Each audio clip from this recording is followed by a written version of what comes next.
Dismissive avoidants change into different people after 3 months of knowing them. In this video, we're going to explore as to exactly why neurologically this occurs. And at the end, I'm going to give you the one key to understand what you can do to turn this all around. Hey, I'm Steve. I'm an experienced relationship coach specializing in attachment styles.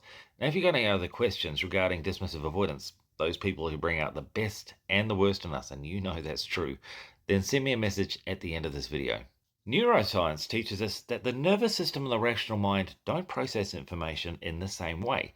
You see, the rational mind believes in stories, black and white, right and wrong, but the nervous system believes in experiences, prolonged exposure to circumstance and environments that will then perceive safety or threats.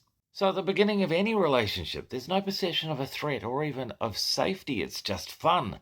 So we're attracted for all the right reasons. But what happens after 3 months when that prolonged exposure registers in the nervous system? So this is where we see the change in the avoidance behavior after that period, where that prolonged exposure has reminded their nervous system of the threats that they perceived with an emotional vulnerability as a child.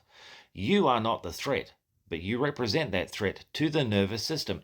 Yet again, this is not a rational thought. There's no rationalizing around a nervous system response. Now, it's all very well, we can see the change in the dismissive after 3 months. And this is the point where I'm going to give you the key that's going to change everything for you if you listen to what I have to say next. Yes, the dismissive changes after 3 months, but you know what? So does the anxious, but we don't notice it. We're so focused on the external that we're not looking at ourselves, but the dismissive is. You see, the nervous system response is not exclusive to just the dismissive. It happens for everyone. Once that bond is formed, we all fall back into that survival strategy we call an attachment style that we created as children.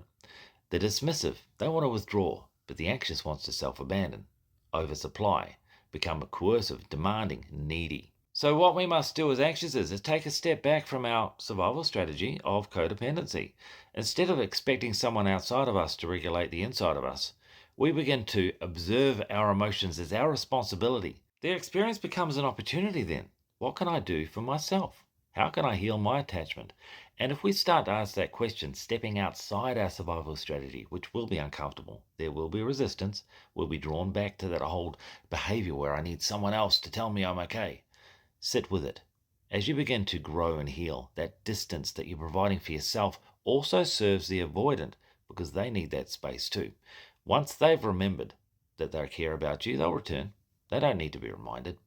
Anyone who needs to be reminded, they're not yours anyway. Let them walk. So the solution to all of this is understanding it's not just the DA that changes, it's also the anxious preoccupied. After 3 months, the bond forms, we all behave differently according to our childhood experiences.